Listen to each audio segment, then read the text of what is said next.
From the studios of Staten Island Community Television, you're watching In the Bleachers, the TV show for the world's most passionate sports fans.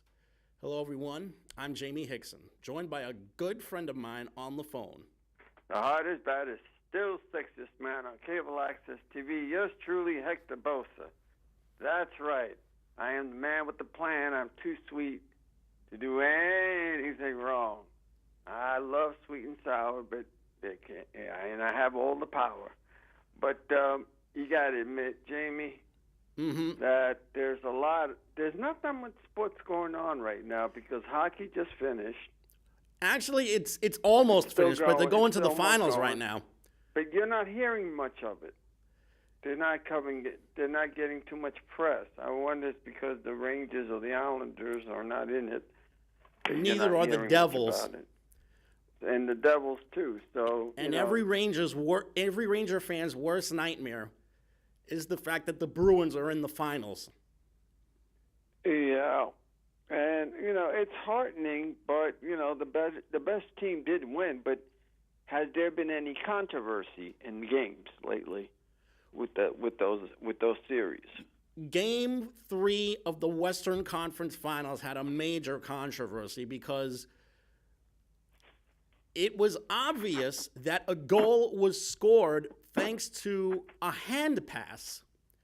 And the replays clearly showed that the ball was tipped from one player's hand to another, yet somehow the referees insisted that was not a reviewable play, so they could not go to replay to overturn it. And because of that, the Sharks won. No, that's a damn shame that something like that happened. Now, do you think that next year they'll implement the replay to be able to do that? I would certainly hope so, because plays like those definitely need to be reviewed. But there isn't that much to talk about. But how are the hockey games going? Well, at least St. Louis was able to bounce back from that loss because they've won the last 3 games in the series, including yesterday in San Jose. 5-0 was the score. So now the Blues, all they have to do is win Game 6 at home, and they're in the finals for the first time in 40 years.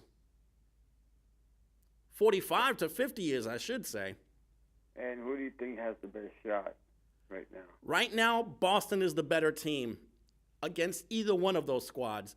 Out west, I think St. Louis has a little bit more of an upper hand. I think they've got a more scoring punch. San Jose's got more veteran leadership, but St. Louis has a little bit more scoring punch right now, especially after 5-0 yesterday. 5-0. Wow. In Game 5 at San Jose. And that is now who's favored? In that series alone, San Jose was actually the favorite in that series, not just because they had home ice advantage, but because they had the veteran strikers that could really catapult them to win a game in a series or even in a series in general. So they're favored, and the other guys are the underdogs. Mm-hmm. What are the chances of them winning? I mean, St. Louis, it can wrap it up tomorrow, and it could probably be all said and done with. But I still think that San Jose has enough in their arsenal where they could probably force it to a Game 7. Well, yeah. I mean, I'm sure. What are the chances of them winning back-to-back? They've done it before in this series, so it's no surprise that they could probably do this again. Keep in mind, it was 5 years ago that the LA Kings won the Stanley Cup title because, for one, they were down 3-1 in the first 3 series that they played in the Western Conference Finals, and somehow they were able to win 3 in a row against 3 straight teams to win not only the Western Conference, but then beat the Rangers for the cup. So stranger things have happened. No, because I'm wondering, if there's anything big happening with the Islanders or Rangers. So far, I'm looking, and as far as the Rangers are concerned, Lou for GM for the year. Blues yeah. even series with Sharks. Islanders news pricing their free agents. Mm-hmm. That's another thing that they have to contend with. The Islanders free agents. Yeah, the Islanders have quite a few free agents that they have to consider. And also who they may go after. Mm-hmm. Now, who do you think they're going to keep, and who do you think they're going to go after, and who do you think they're going to get? What's the best logical? As far as who they can get from free agency.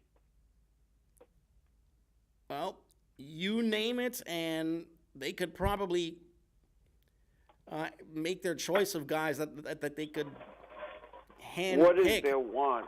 I mean, what is their need? Right now, their biggest need is probably a quarterback to take charge on the power play. That's one. Number two, as good as Robin Lehner was in goal this past season, is he really going to be the guy to be How many bags of rice? Two? the one that's going to take the pipes for about 60 or 70 games? We just don't know that yet. As far as what they need in free agency, your guess is as good as mine, man. I mean, we're looking at the list of free agents that there are right now. Well, actually, I'm seeing a pretty attractive cast of characters here. Erik Karlsson from the Sharks, Jeff Skinner from Buffalo, Artemi Panarin, who's from the Blue Jackets. He's somebody that the Rangers have been looking at for quite a while. Sergei Bobrovsky also, Matt Duchene, Mike Smith of the Flames, Jake Gardner, even Lehner himself. I would see maybe the Islanders going after one of the tough guys of the league, Wayne Simmons from the Flyers. Jordan Eberle also, who's one of their own free agents. Is he going to be the guy that the Islanders want to count on for next season? Or are they going to go elsewhere to fill his spot? Because that's the thing you got to understand, that do they have a shot in getting these guys too? What are the chances of getting some of the players? And also, I mean, right now, there's nobody out there as big as, let's say, Kyrie or KD going to the Knicks, or supposedly going to the Knicks, or going to the Nets. But is there any play out there on hockey that the Knicks, that the Islanders can get that it's that big of a profile? Erik Karlsson, maybe? And I would also consider Artemi Panarin from the Blue Jackets. What are the chances of them getting him, you think? They're 50-50 at this point, because Panarin is going to want a lot of money, and there's already a sign that he might be leaving Columbus altogether because he already put his condo up for sale. So there's a strong possibility he's going elsewhere next season. So just because you put up a house for sale, that means he may be going somewhere. Possibly. Unless he wants to find another place in Columbus that will satisfy his living arrangements. True. But how about the Rangers? Are there any latest with the Rangers? Yeah. Who do you think? John Davidson's back. Oh, yeah. John Davidson's back, and he's taking over as the general manager, and it makes a lot of Ranger fans very happy. He was such a fan favorite going back to his days as the starting goaltender for them, and he became an even bigger draw and favorite when he was calling games on MSG. And he was really missed when he left here to go to St. Louis that first time. But now, I think he's gotten his feet wet quite a bit in working for not only the Blue Jackets, but also the St. Louis Blues as well. So I would think that he would be pretty familiar with what's going on with his old team now that he's back. And there's also the matter of what he's going to be thinking when the draft comes around. What are the Rangers going to be doing with that second overall pick? And there's also the matter of what his philosophy is going to be in free agency. I would really love to know exactly what he's thinking. You know, and the Rangers signed Jaeger Rakoff, which is a good thing. You know, that's not a bad thing. And Yegor Rykov is a defenseman. They're really going after a lot of these young players right now. Giving you an idea about Rykov himself, only 22 years old. Of course, played his pro hockey in Russia, and he had 9 points and 8 penalty minutes in 47 games with hockey club Sochi. My guess, he's going to be somebody that is going to be a real project for them. So it could be that they might send him up and down between the parent club in Binghamton. Not only that, but they're also loading up on more young players, because they also got that kid from Harvard University, the goalie from Harvard University, and they also have another goalie, Igor Shesterkin, and also Vitaly Kravtsov, who, at this rate, they're really loading up on Russian players. They see that the Russian players have really grown by leaps and bounds in the last 4 years. Keep in mind, they wound up winning a gold medal at the recent Olympics. So their stock has grown very, very much in the last 4 years or so. Well, it's normally them, Czech. Them, the Czech Republic, Canada, Sweden. I don't think there are that many Swedish players, are there? Oh, there are a lot of Swedish players. There are even some players from Norway who've made their way into the league. The Rangers had one for a long time, Matt Zuccarello, before he wound up getting traded. Well, the kid there has 47 games with head coach Suka of the I mentioned that before. Yeah. It's Hockey Club Sochi. Yeah, and isn't that something? Well, at least they're trying to get young. Mm-hmm. You know, now the thing is, how much, the way we're trying to do with the New York Knicks, is how much are we trying to figure out? How long do we give them before we start screaming off with their heads? It depends on them. It's all up to them and their development. Not only that, but they're going to be playing in a brand new league. Some of these guys, they've been playing for either their national team or they've been playing pro hockey in their native country. So they're going to be one step up in class as far as competition is concerned. So it's going to be really interesting to see what these youngsters do. Because I know that, and we both know that Olympic style and European style is different from American style, because American style likes to have fights. Yep. Where if you notice again in the Olympics and most of the European leagues, you don't see no fights. I mean there's contact. There's full contact, but you're not going to see rarely a fight. Mm-hmm. And also, the thing with the American rings and the European ring is that the European rings are bigger. That's right. So, I mean, it would be, I would like to see, now here's the thing. What would you rather see more? I'm sure. I mean, people sometimes are barbaric, so they would rather see fights. Yeah. I would rather see nice play because, like I said, in another time in a different place, you didn't need a helmet. You didn't need half the stuff because they weren't headhunting you or anything of that nature. That's right. So, and there were hardly any reports of any head injuries and so on because they knew better. You know, why are you going to take a life, a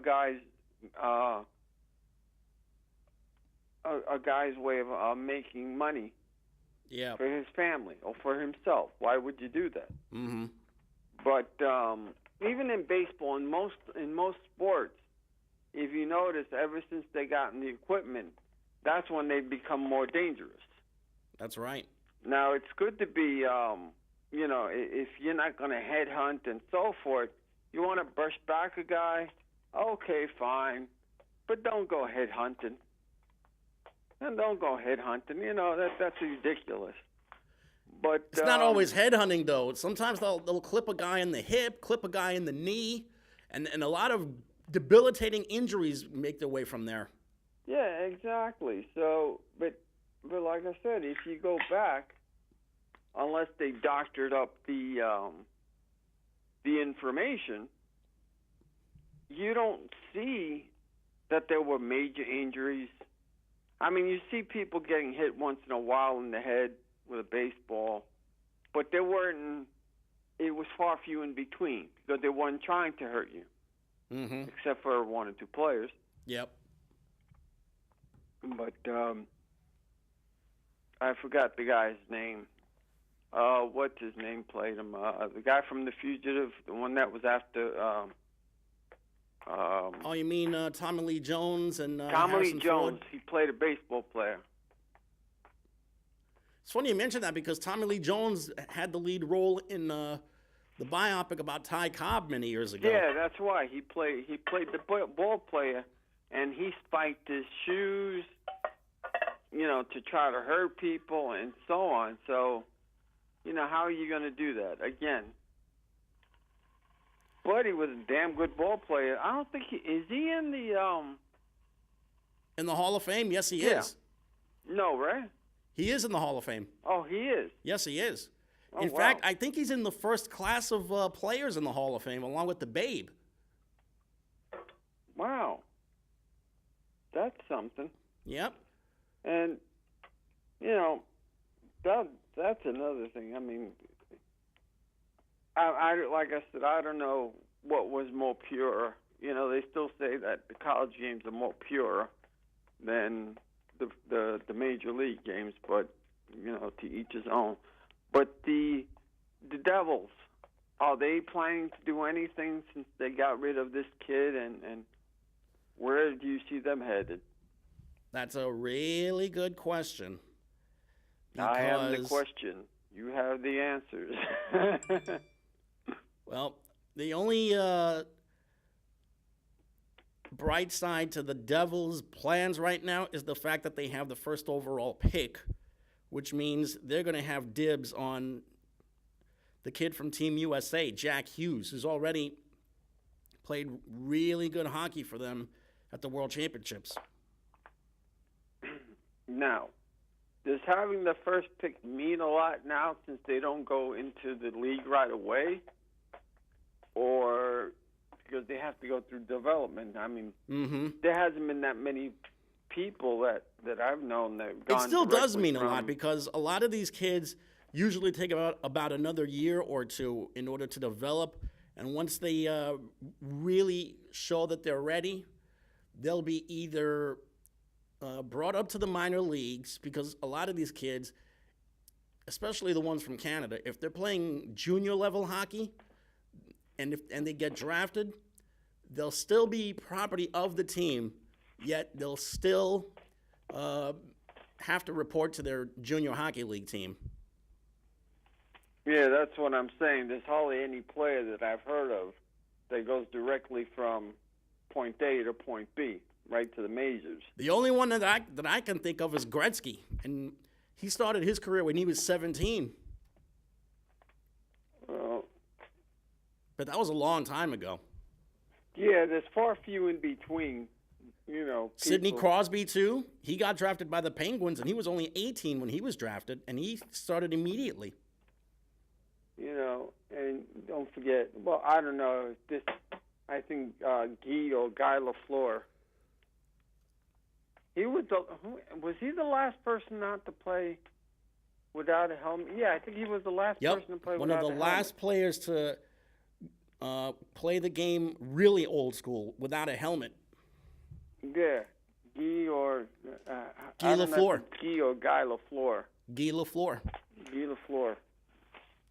But he was a hell of a player, too. Mm-hmm. But, like I said, they're far few in between players.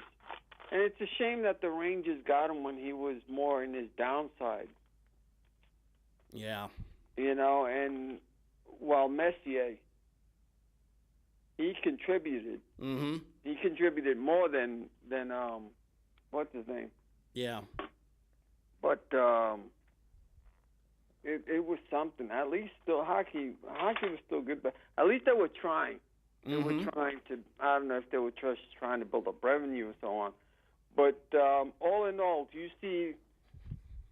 how do you see each team going? Are they all going in the right direction? Believe it or not, the Rangers are the one that's going in the right direction right now because they're building with younger players. And don't be surprised if you see them bring in more younger players, either through the draft or through some type of entry-level deal like they're doing right now in the offseason. But they're going to have to play it in the league. So eventually, they're going to have to make their way to the big time. But these kids aren't scared. They know exactly what they're expecting. That I'm sure they have the nerves. Well, some of them do.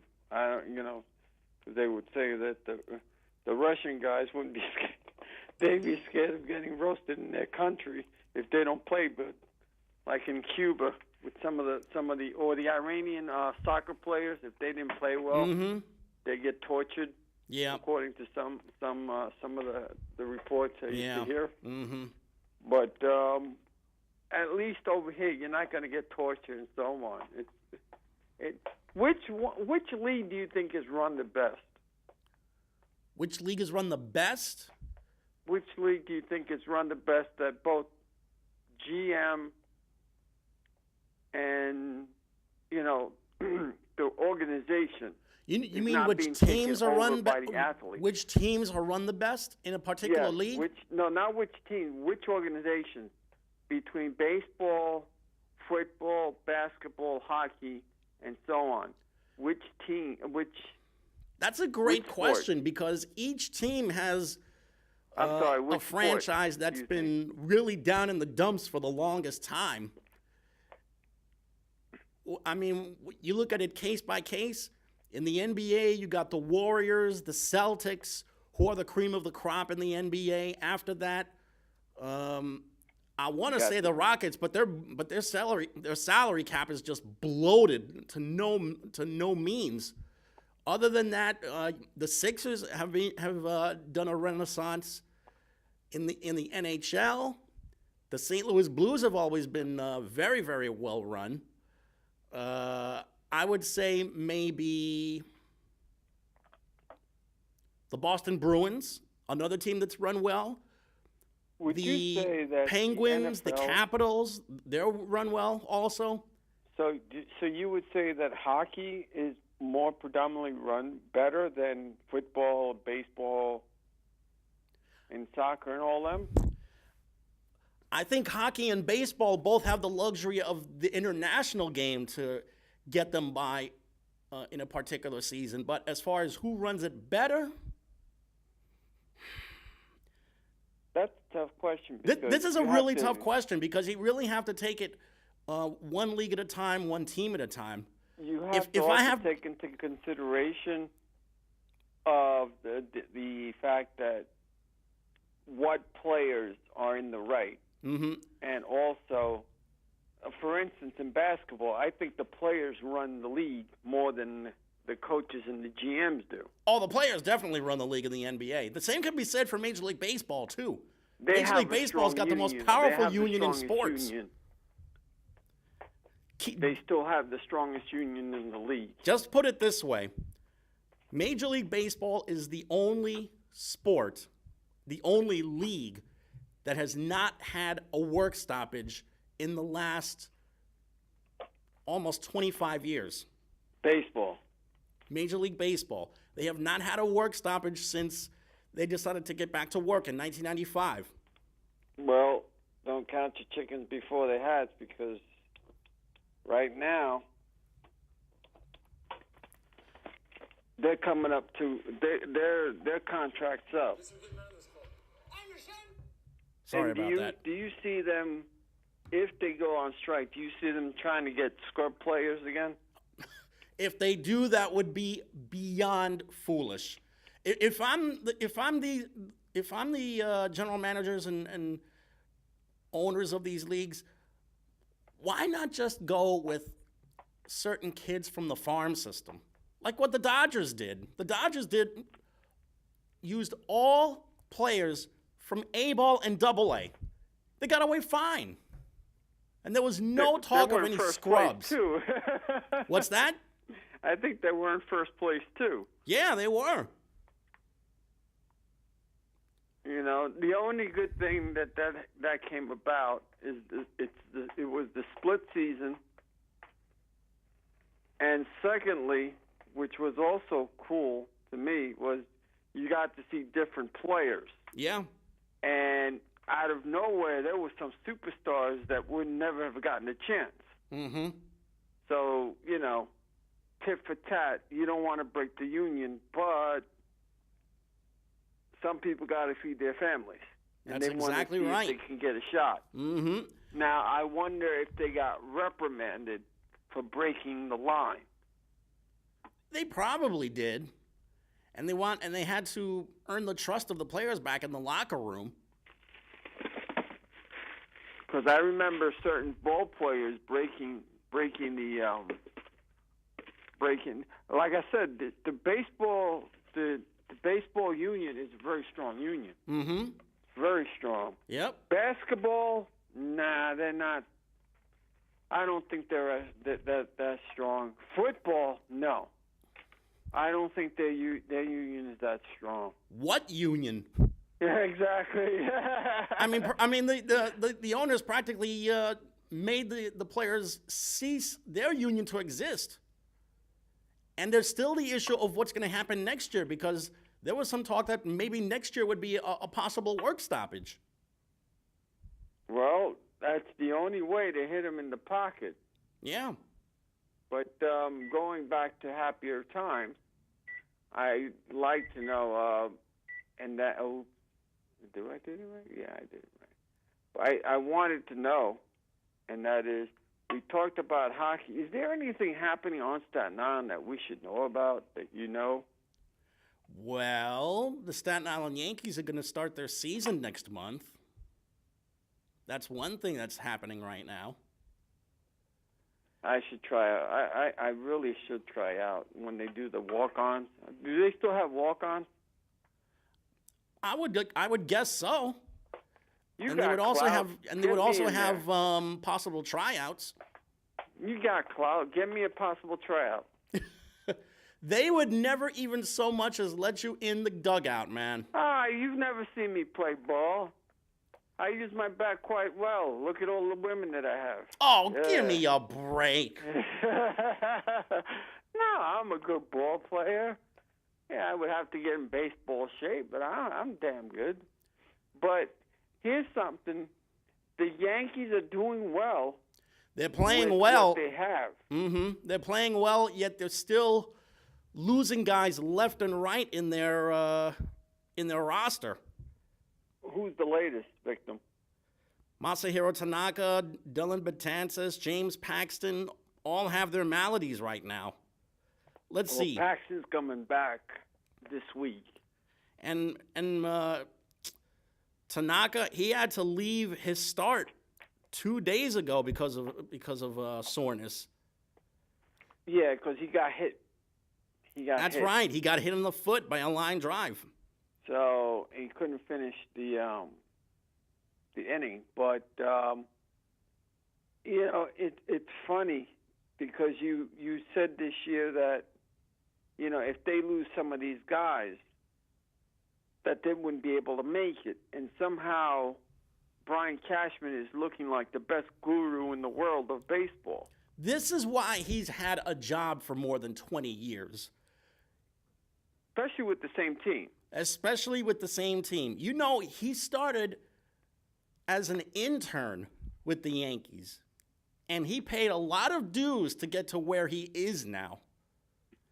And now he's got a first-place team that's helping them win games with guys like Gio Urshela, Cameron Maybin, also DJ LeMahieu, who right now is the best player on the team. Aaron Hicks just got back from injury, so hopefully he'll be able to start a hot streak. He actually had a home run over the weekend to help win a game against the Rays and take over first place. And look who's on their pitching staff. Domingo Germán. Is it 7-1 or 8-1, which is his record this season? 8-1. And he's practically playing his way onto the American League All-Star team. He is the best pitcher. He's the first two best pitcher in the league. This just goes to show you how great of a general manager, how underappreciated, I should say, Brian Cashman is as a general manager. For every mistake that he's been crucified for, he always seems to get that one diamond in the rough that's got a little something left to make a contribution to the team. Or do you think it's the fact that when you were the good team, or when you, let's say, a great team, or they have a legacy, do you think that they try a little harder? I'm certain that they do try hard. Part of it is trying hard.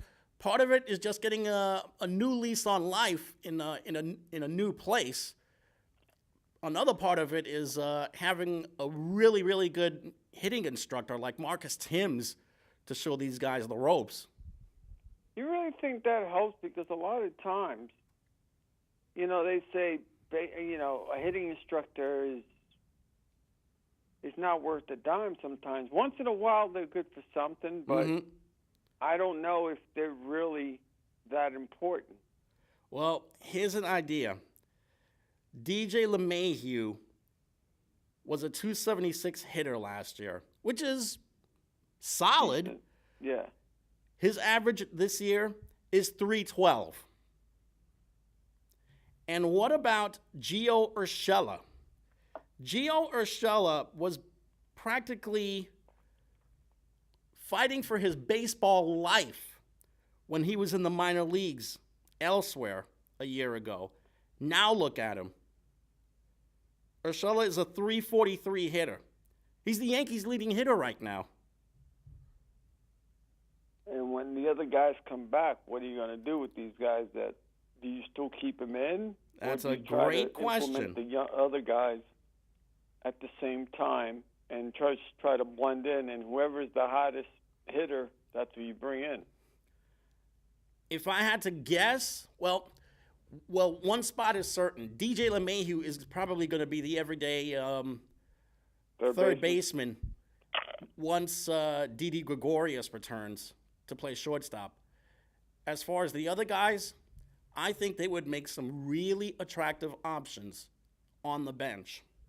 Because if you figure Luke Voigt, there's another example of a guy that Cashman found or rescued from minor league purgatory and made into an everyday player now. Now, he's from Kansas City? St. Louis. St. Louis. Came from the St. Louis Cardinals, and he was traded He was in the league. What's that? Was he in the Kansas City League? No, he had a cup of coffee with the Cardinals for 2 years. Okay.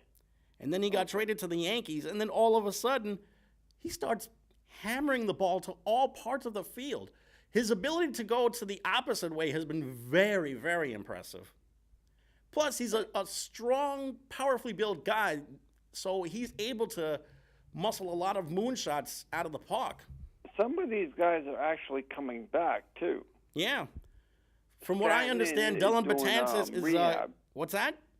Guillermo Stanton is doing rehab right now. You mean Giancarlo Stanton? Giancarlo Stanton, excuse me. Yep. Giancarlo Stanton's doing rehab now.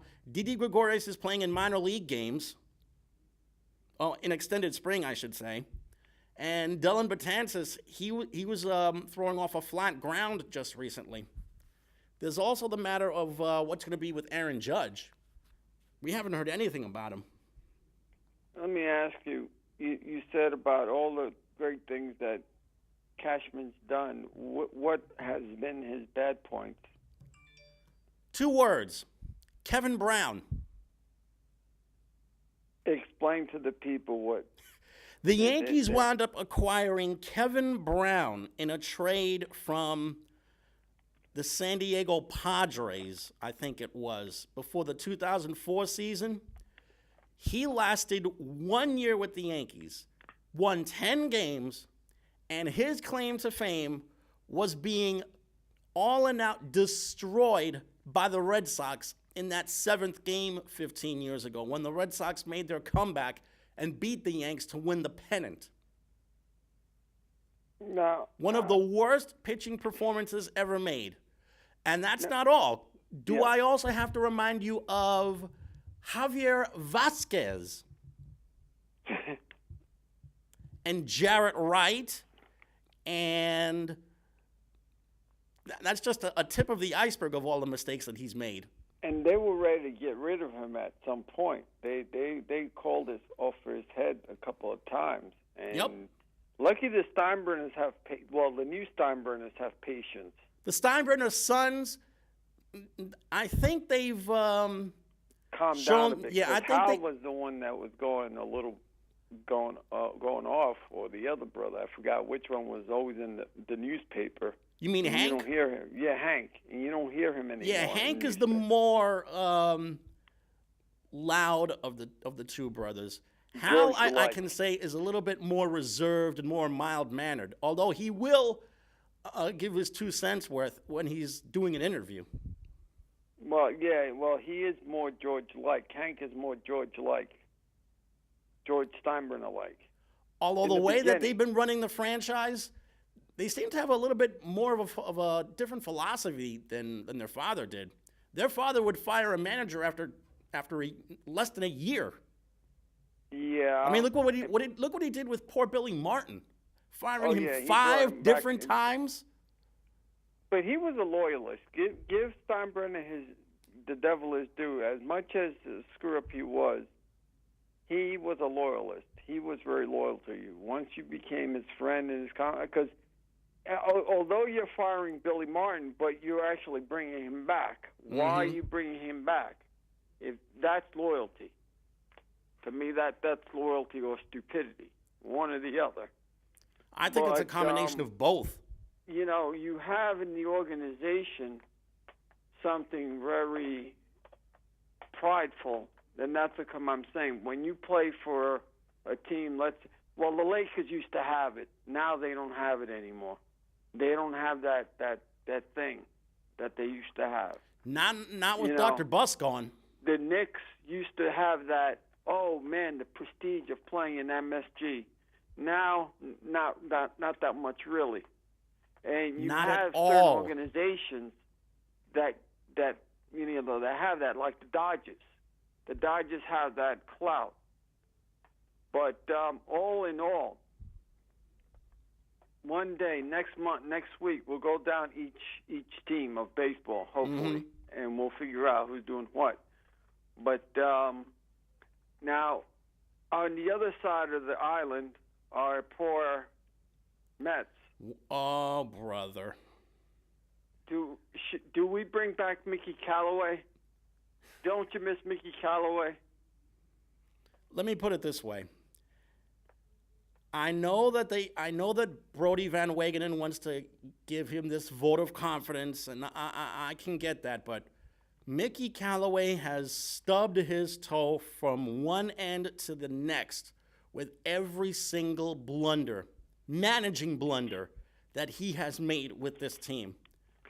Yeah, but do you think it's his fault, though, because of all... Remember, he don't have that good players, and let's say Robinson Cano. Robinson Cano needs to be benched. Let's put it that way. I mean, not hustling after a couple of dribblers in front of the plate, which were obviously fair. And where was Callaway when he should have been reprimanded him? All he does is give him a little pat on the back? No. Cano deserves to get scolded for what he's done. He should be benched or fined. But the thing is, who's running the team? Is it the Who's running it from the bench? It's supposed to be Callaway. Who's running it from the front office? It's supposed to be Van Wagenen. But let's say, because remember, when Billy Martin got into Reggie Jackson's face and so on, and he wanted to bench him, and that was a big hoopla because George Steinbrenner said, how are you benching Reggie Jackson? So, again, you got Robinson Cano, and I don't know who's running the Mets anymore. I think it's an agent or someone. I don't know if it's a real GM. Yeah, I told you, it's Brody Van Wagenen. And they're saying that, they're still questioning who's running it. Now, I think that the GM has done well. He has done a very good job for all of the recent flops that franchise has done. I mean, getting swept by the worst team in the league, inexcusable. And getting shut out 2 games running by the same team, inexcusable. Do you blame the players, or because he does have injuries? They do have injuries. Obviously, the players have to take some form of the blame. I mean, especially the batting order. The batting order has done nothing for 2 games now. The pitching, Jacob deGrom and Noah Syndergaard can only do so much for that team. They've got to get some support from the batting order, and it's not there. How much of a blame can you put on a manager if your players are on the DL? If they're on the disabled list, that's not his fault. And you're also, and you don't have that. I mean, because the Mets really didn't have a bench. And remember, this was the team that they were talking about in the beginning of the year. Oh, look, the Mets are doing great.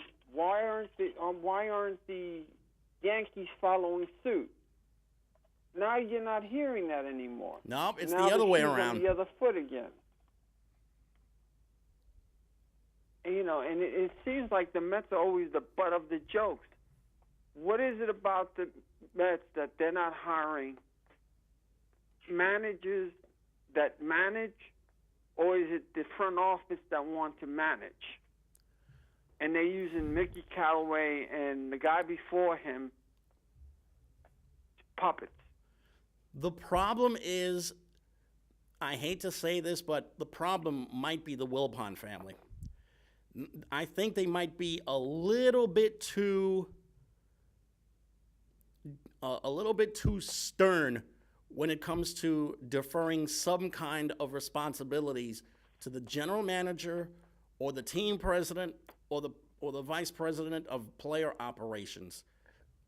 That's why they have not been able to get a really, really, really established guy.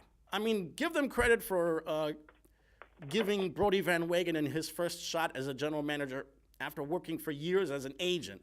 But at the same time, you need a guy that really knows how to think like a general manager. I mean, it's nothing against Van Wagenen, but at the same time, you've got to do a better job than signing Jed Lowry, who's not even playing because he's been hurt the entire season. And that's number one. Number two, the Mets do better than having one 300 hitter in their batting order? I mean, everybody else is hitting either 271 or 264 or 258 or 245 or 238 or 200. You've got to do better in that batting order than that, please. And number 3, sorry, but Steven Matz and Jason Vargas are not cutting it for me. They have got to get better third and fourth starters. Not only that, but the bullpen has been, outside of Edwin Rios, the bullpen has stunk. And I'm looking at you, Jerry's Familia, he of the bloated earned run average. That's the Mets' problem right there. Cespedes injured ankle on his ranch. That's another thing. Yoenis Cespedes hurt it. He not only hurt his ankle, he fractured both of his ankles stepping in a ditch on his ranch in Florida. I'm starting to think that maybe it was a mistake giving that guy a long-term contract, because he has not done anything to try and get himself healthy. No, but here's the thing. In the beginning, Cespedes was a damn good ball player, and he was rocketing. When he's healthy, he'll give you what you need. It's just that he's like everyone else. He's had either the curse of something happening to him, because like I said, when he's on, he's on. When he's off, he's off. But he's been off more because all he's had is more injuries than anything. I don't know. When he said that he thought about returning to Oakland to play for the A's one day, I'm thinking to myself, maybe that's not such a bad idea, because at this rate, he has been a medical liability and nothing more. We can't even judge if he's a good player or not anymore, because he can't stay on the field. Remember what I told you about classy organizations and non-classy organizations? Well, would you consider the Mets being a classy organization? I would like to think so. I mean, they've done a lot of stuff for the community in the past. No, I'm talking about baseball-wise, because like I said before, when you play for the Yankees, there's that prestige, that the I don't know if it's the GM, the managers that they get, because I don't know what is part of it the is the managers that the Mets get that they don't do very well. Even Davey Johnson, he was the last guy that did anything right. Part of it is the managers. Because look at the managers that the Yankees have had in the past. Miller Huggins, Joe McCarthy, Casey Stengel, Ralph Houck, most recently Joe Torre and Joe Girardi, and now Aaron Boone is taking over. Part of it is the managers. The other part is the general managers, too, because they've had a knack for finding some of the best players out there. And the other part is the scouting unit. The scouting unit always seems to be at the right place at the right time. For the Yankees. Yeah. Not for the Mets. I mean, it's not like they've struck out completely on ball players before. I mean, explain Tom Seaver or Jerry Koosman. Explain Mike Piazza. Now, because in the beginning of the season, everybody, the Mets are doing great. The Yankees should be more like the Mets, and blah blah blah, and and then all of a sudden they start going to a spiral. Do you think Mickey Callaway will be fired? Oh, he's going to get fired. It's not even a matter of if anymore. It's when. And don't take what Brody Van Wagenen said for what it's worth. This guy is a goner. Is it his fault? A lot of it is his fault, yes. You can't help him hitting or fielding. Well, I know that. I mean, he's a pitching coach. I mean, all he can do is go with what's on his roster. But at the same time, and also his bench. His bench is too. Not that solid. So how can you work with something that? Because part of what makes a manager really, really good is being able to take the temperature of a roster and seeing who's got it and who doesn't. Or bringing in whatever reinforcements that are brought in by the higher-ups and seeing they're pretty cheap, who's good and who's bad. They're pretty cheap. I think that goes without saying. Okay, just wanted to let you know. But let me ask you, who out there would be a good fit for the Mets right now as manager? To be a manager? For the Mets. Or do you rehash someone? That's a really good question. It would have to be. But you're the man with the answers because you do come up with some good answers. As far as who should be the manager? Yes, who would you want to hear? My guess is who I would like to see, that's one thing. Who I think is going to be Let's hired? start off with that. Probably Jim Riggleman. How about Joe Girardi? That's a thought. Although he kind of backed out of one manager's job recently. I'm not really sure if going to New York would really suit him at this time. But I'll tell you what, Joe Girardi is one guy who really could make something out of nothing when he managed the Yankees. And those past teams that he had, they were crippled by injuries. Now, here's the thing. Would he fit what the Mets are looking for? Because you don't know what the Mets are looking for. Are they looking for a tough manager? Are they looking for a player-friendly manager? And Hector, you're absolutely right. We never ever know exactly what the Mets are looking for because they very rarely discuss what they want to talk about. I mean, look at the Knicks. They set out and said, we want a player-friendly manager, and they got Dave Fitzgerald. Out of all the coaches that they hired, Dave Fitzgerald was a player-coach manager. And what happened? They won 17 games. Well, again, you got to compare. Again, they were the second youngest team in the league, and they're growing. I mean, first of all, there's not a LeBron James that comes up every year. And secondly, there's not a LeBron James that comes up every generation. But I'm sure that I'm looking at it more as a growth spurt. You got to give them time to grow. You got to give them at least at 19 to 20 years old, if they keep the nucleus and go by drafting and making good, solid choices, you will see them eventually win, even though Dolan is, I think, you will see them win a championship whether you like it or not with Dolan. And that's the thing. I know you don't like Dolan. I don't like Dolan. I'm in agreement with you. I think that franchise has zero hope of ever winning a title with that slime running the show.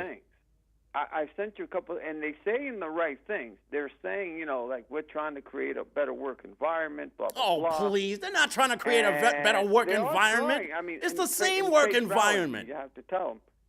But like I said, at least they're giving you a plan. With the Mets, they're going and saying, this is what we're looking for, and they do get it, but yet I don't think they're getting the players that fits the manager. They're not getting the players because no one wants to play for the Mets. They want to play for the Yankees or the Dodgers or the Red Sox or the Cardinals or the Cubs or maybe the Los Angeles Angels of Anaheim. Because I can see players wanting to play for the Mets because they're not a bad team. Forget the organization. Team-wise, they're not bad. It's just that...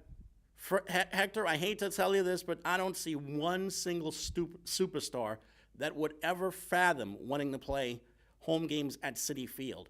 They had their chance this past offseason, and they just shrugged their shoulders at guys like Manny Machado and Bryce Harper. That's all they ever do. They just shrug their shoulders. Well, they were asking for 12 years. And I wouldn't have given them 2 years. And they got it. One is in Philly and the other one's in San Diego. And how is it working out for their respective teams right now? The Padres are a 500. They're under 500. The Phillies, they're in first place right now, but Bryce Harper is not the only reason why the Phillies are in first place. The Phillies are in first place because their pitching has been dominant at times.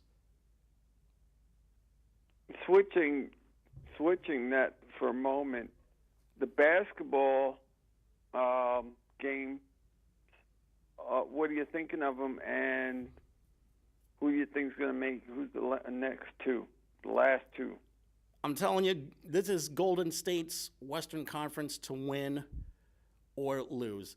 I think this is Golden State's championship to win or lose. Even in spite of the fact that the Clippers and the Rockets have given them a little bit of trouble, Portland has completely self-destructed in the second halves of each of the last two games. And that's why Golden State is up 3-0. And that's also why I think they're going to wrap up that series tonight. As far as back east, Toronto really came away with a crucial victory in that Game 3, because if not, I thought Milwaukee was going to sweep the series hands down. The reason why Toronto won last night is because Giannis Antetokounmpo was a disappointment for them.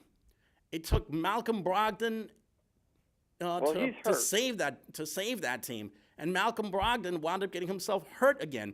Kawhi Leonard hurt his leg. He practically won that game for them on one leg last night. That just goes to show you how supreme of a player he is. So all this talk about his toughness, his last year in San Antonio, well, any talk of whether he was a soft player or not was shown just last night. Question.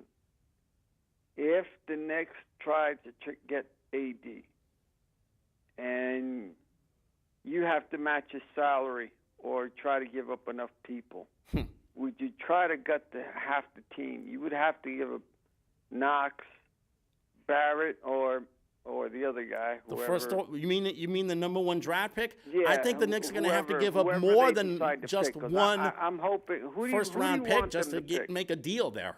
Who do you want them to pick and keep? Well, since they're picking at number 3, yes, and it looks like the Pelicans are going to get Zion Williamson, and right. The Grizzlies, I think they have their heart set on John Morant. R.J. Barrett is the way to go. Now, I'm afraid of them doing something stupid and them going after Cam Reddish or someone else. Or maybe trading down to fill another position of need. Now, here's another thing. Why would you trade down if you can actually get the third best player in the league? Yeah. Because they want to fill a spot someplace else, or maybe they got enamored with another player. Oh, well, that's something.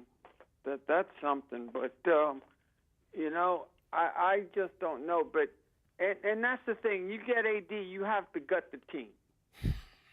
That's exactly what I would hate to have happen. Because they're not going to have they're not even going to have a future if they gut that roster. I mean, that's a lot to give up for one guy. Way too much. You're talking about, but again, you have to match salary and all that other stuff. But again, it's 7:59. We have to go. Yep. We'll talk about this next time about how Isaiah Thomas was a great GM.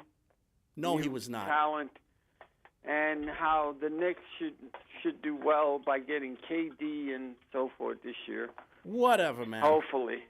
Thanks to my dear friend Roman DeSimone on the other side of the glass. For everyone here, I'm Jamie. I'm Hector. Good night, everyone. Night-night.